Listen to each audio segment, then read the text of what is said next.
this thing working? I lose a pint, no I don't. Someone gets one. I get the pint back in the fullness of time. But I get a great feeling of having helped my fellow creature. I don't need any numinous or supernatural or transcendent sanction for that. It's its own reward, you might sanely, modestly say. And I don't deny, in fact I affirm the transcendent, but it's not to be confused with the supernatural. I mean, I couldn't have written John Donne's devotional sonnets. I couldn't have painted, actually wouldn't have wanted to paint Rubens' devotional paintings. These are not moral or ethical actions or statements. I couldn't have built St. Peter's Basilica, but I can never look at it without knowing how it was built. It was built on the proceeds of a special, global, worldwide Catholic offer of remission of sin in exchange for money, what's known as the sale of indulgences. They said you won't have to go to hell if you give money to build St. Peter's Basilica. The most disgusting fraud it's possible to imagine. I look at the building, it's more beautiful than anything I could have pulled off, but I know it's founded on a revolting crime and fraud.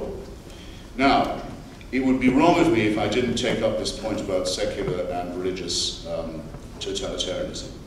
I was in the air before the rabbi mentioned it. It's time I said what I think about the 20th century and its crimes and tyrannies.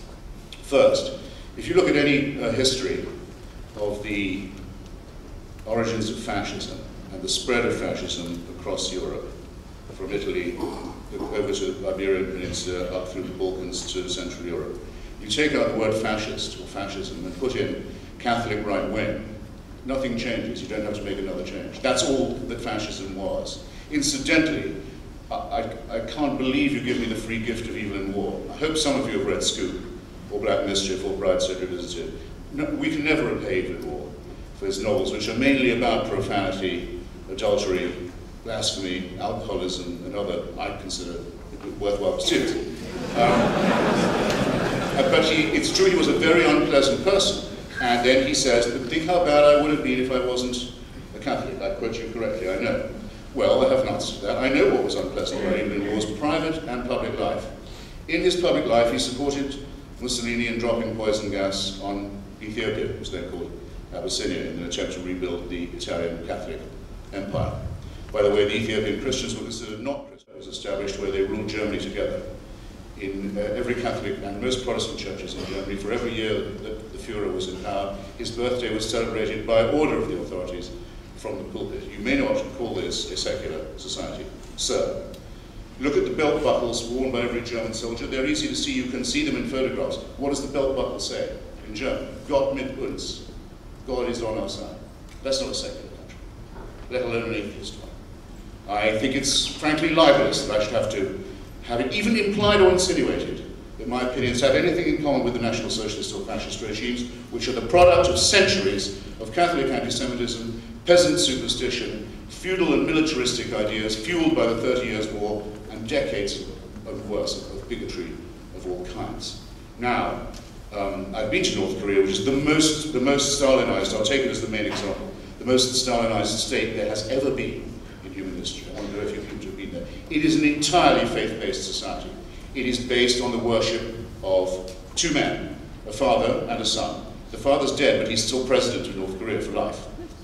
It's a necrocracy, thanatocracy, a mausolocracy. His son is officially his reincarnation. They're only one away from a trinity. Everything is praise for the leader. Everything is thanks to the leader. Everything is worship of the leader. Everything is gratitude to the leader. But at least you can die and get the hell out of North Korea. You can't die and get out of the clutches of the religious.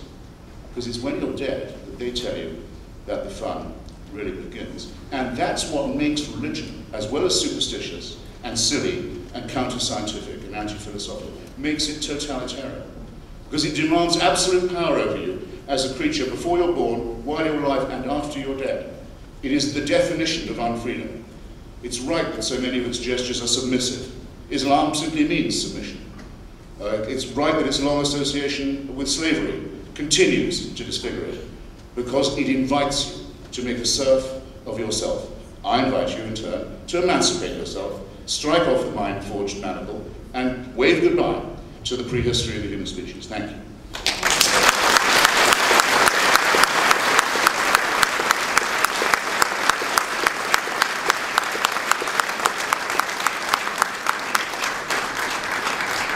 I want to first say for the record that I have no intention of associating Mr. Hitchens' views with the views of National Socialism, and hope that he won't associate my views with the views of pedophilia.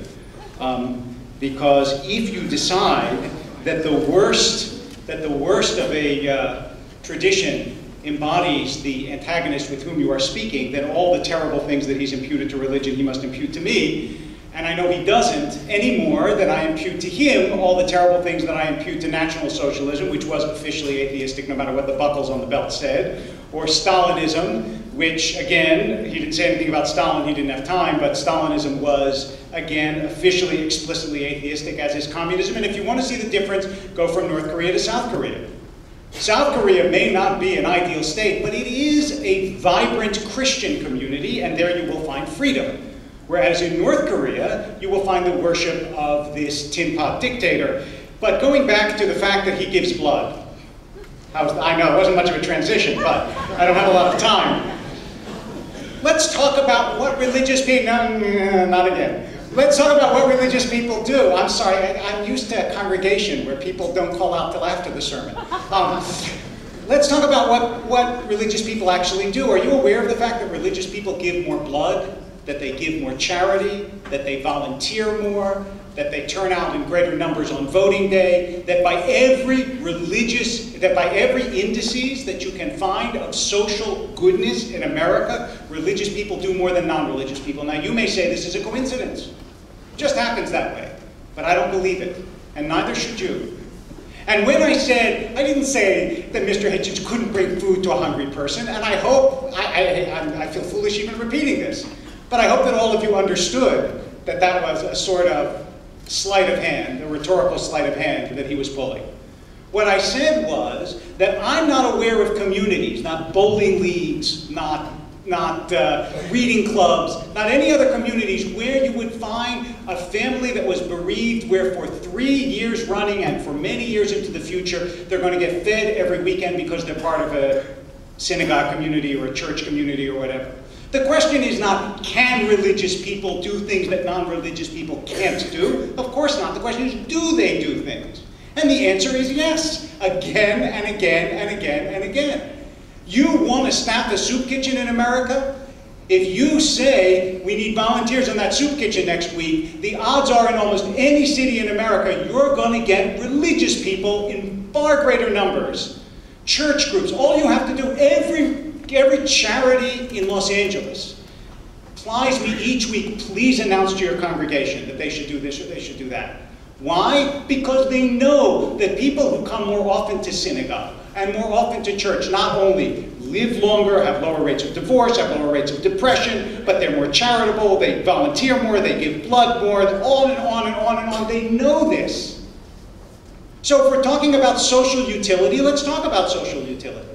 If we're talking about intellectual respectability, a Pew Charitable Trust survey of the American Academy for the Advancement of Science found that more than half of all scientists believe in God. Now, if you want to say to me, okay, that means that a lot of scientists don't, yes, that's true. I'm not here tonight to convince you to believe in God. I'm actually here to convince you that the argument that religious people are bad and religion is benighted and God is stupid is an irresponsible and intellectually disreputable argument. That it's a much more complicated issue than that. And that you shouldn't be misled by the undoubted eloquence and wit of my opponents to believe that the fact that religious people do bad things mean religion is ipso facto bad. And all you have to do for evidence is look around you. I urge you, and I know nothing about the city of Rochester, I urge you to go to the soup kitchens and homeless shelters in Rochester and see whether the people who staff them are religious people. Some won't be, I have no doubt, but I'm going to bet that the vast majority will, and that most of them will be associated with churches, and that the people who do it believe they're doing God's work. In other words, that you do God's work when you do good. And when they do something wrong, they believe that what they're doing is not God's work and is against God's will. And that